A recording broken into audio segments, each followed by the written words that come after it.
Hey guys, welcome to the Virebreakers Corner where we step out on faith and defy the odds.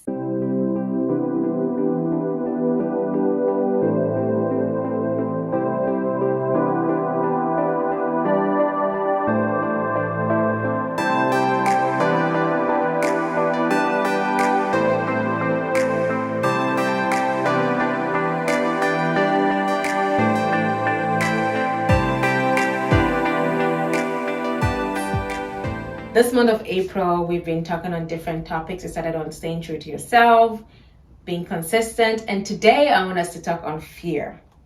I feel like fear is one of the things that holds us back a lot. So let's check what Google has to say about fear.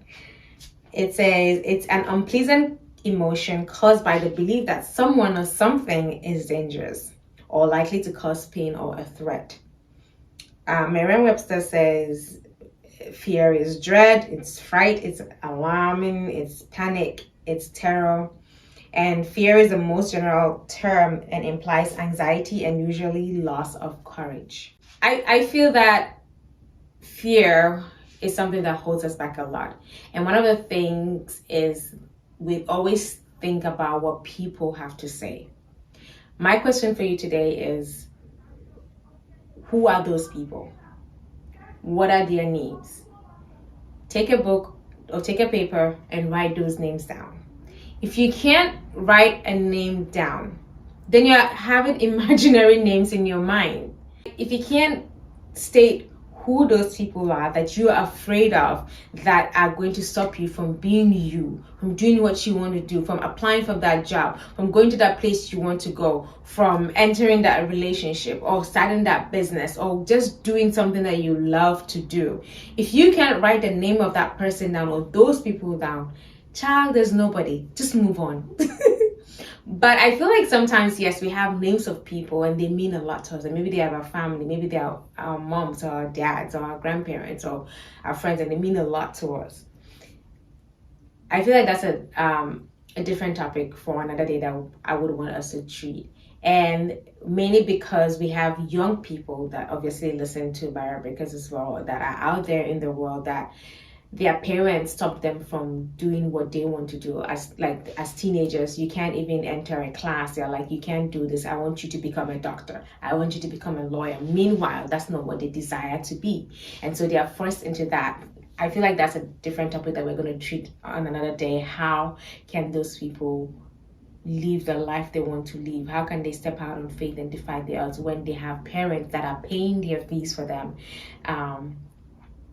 How can we help them in their area? How can they be able to face the fear and do what they want to do? I feel like that's going to be a whole different topic. I feel like it's just difficult for them, especially for those young ones. We can't ask them to leave their parents. I don't know.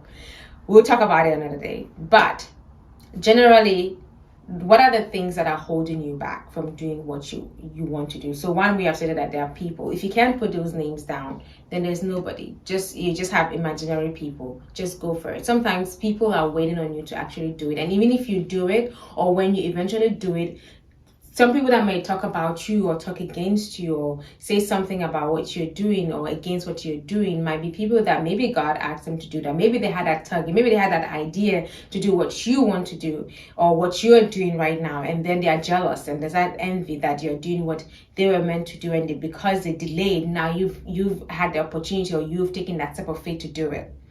So maybe that. But one thing you need to know is to block what people are saying in your ears. Just block that off and just do what you have to do. Another thing is that sometimes, yes, you have the courage. Again, I've said that, yeah, people might be the ones that will stop you from doing what you want to do. And so some people have that courage already to do what they want to do. They already they have family around them that are ready to support them. And so once you have those core people that mean a lot to you, move on. If those core people are not willing to support you, maybe you need to sit down and have a conversation with them. And sometimes, especially in our Black communities, it's hard for young people to actually sit and talk with the parents because you have that strict parent that doesn't want to listen to what you have to say. But if you can have a conversation with those people and say, hey, this is it and this is what I want to do. This is my thinking, this is my thoughts, and listen to what they have to say. Maybe it'll help you do what you have to do. But apart from that, gather that courage. Some people do not have courage. Like we talked about what Merriam-Webster said in the dictionary definition of fear. It said that it could be loss of courage. And so sometimes people are afraid because they have no courage to do what they want to do. They're like, how am I going to go the next mile? How am I going to, if it becomes great, how am I going to do it? Start from where you are. There are people that are going to be there to help you along the way. People are willing to help. You might not find help in those around you. Maybe those around you are not able to, not because they don't want to, but they are just not able to. But God will put people along your way that will really help you, that will direct your path, that will help you to get to where you want to be. And so you don't have to be afraid of what the next level is going to be. You just have to start now. Another thing is to ask yourself questions. What is it that is causing you to fear? So now you've gathered the courage, or you already have the courage, but what else is stopping you from achieving that thing that you want to achieve, to be where you want to be, to go where you want to be?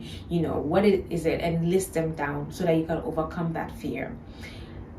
I'm part of this book club, and one of the books that we read last month was Daring Greatly by Brené Brown. And one of the questions they ask is, who would you be on the other side of fear? I feel that's a personal question you need to ask yourself. Who would you be on the other side of fear? I always say this in Barry Breaker's Corner, that there are a lot of people that are connected to you, whether that you know or may not know of, that are waiting on you to do what you have to do, because when you do it, they're also going to be able to do it. And I say this in Barry Breaker's Corner as well, that there are a lot of stories that we want to share, because when you see people or when you hear people's stories, you're like, if this person can do it, then I can do it too. So we want to be able to share these stories. And so sometimes people are waiting on you to do something, and you don't even know that somebody is waiting on you. Like for me, by Rebecca's Corner, I was waiting. I didn't know I was even waiting on somebody until I heard this person's story, and I was like, oh my God, this person could do this, then I could do that too. And so that's why I was able to start by Rebecca's Corner. And so sometimes you're waiting on somebody that we don't know or may know of. And as you go through this journey, you might find them out, and people might find you, and they'll hear your story, and then they'll be propelled to do what they want to do. Sometimes if you don't do what you're supposed to do, there's a whole generation of people that are connected to you that will miss their blessing, that will miss that road that they were supposed to take, because you refuse to do what you were supposed to do. And so it's passed on to another generation or another person whose generation is going to be, we're not meant to have that blessing, but because of your disobedience, this other person has been given that ability to do it. What is that little? Sometimes we are praying for God to bless us with something. You already have that thing in your hands, like Moses, going and meeting God at the burning bush, and God saying, what is in your hand? He was like, oh, I can't do this. God telling Moses that you need to go to Pharaoh and speak to him because he had to let my people go. First of all, Moses said, I cannot even speak. Who made your mouth? Who created you? If he's saying that he's sending you, then he's going to be able to give you the words to say. He's going to be able to help you along the way. And God said to him, when they reached the Red Sea and they didn't know what to do when the Egyptians were coming after them, God said to him, what is in your hand? And he had a rod in his hands. And sometimes it's what is in your hand that God is going to use to be a blessing. What is in your hand? So the little that you have, the little gift that you feel like, oh, it's too small, I can't do it, I can't speak, or I can't sing. Maybe you can sing and you're just downplaying your voice. And we talked about this on the podcast, that sometimes we downplay ourselves. We are doing things and somebody's saying, hey, you did well, and you're like, no, it's just, it's just by God's grace. Yes, it's by God's grace, but God gave you that gift. Don't downplay it. Go for it. And the little that you are doing, you're going to get better at it, and you're going to grow, and you're going to be better and better and better. So just be consistent. Going back, being consistent and staying true to yourself, and gather that courage to do what you have to do. Sometimes it's just taking that step of faith. Once you're able to take that little step, you see more courage gathered to you. The little that you do, more courage will be given unto you. That little courage that you took, that little boldness that you had to do what you have to do, there'll be greater boldness that will come to you, that will make you do more. So take that little step. Don't let fear hold you back. Don't let anything hold you back from doing what you have to do. There are a lot of people that are waiting on you to do what you have to do, so that they will be able to do what they have to do.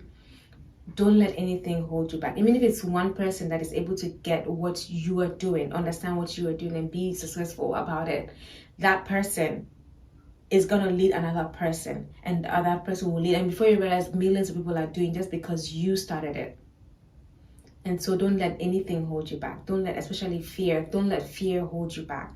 Fear cripples us, fear stifles us, and then at the end of your life, are you going to be happy with what you did? That's a question you need to ask yourself again. At the end of your life, we talked about this on the Barabica of the month of April. At the end of the day, it's not about just being successful, but it's also about being happy. Are you happy with how you lived your life?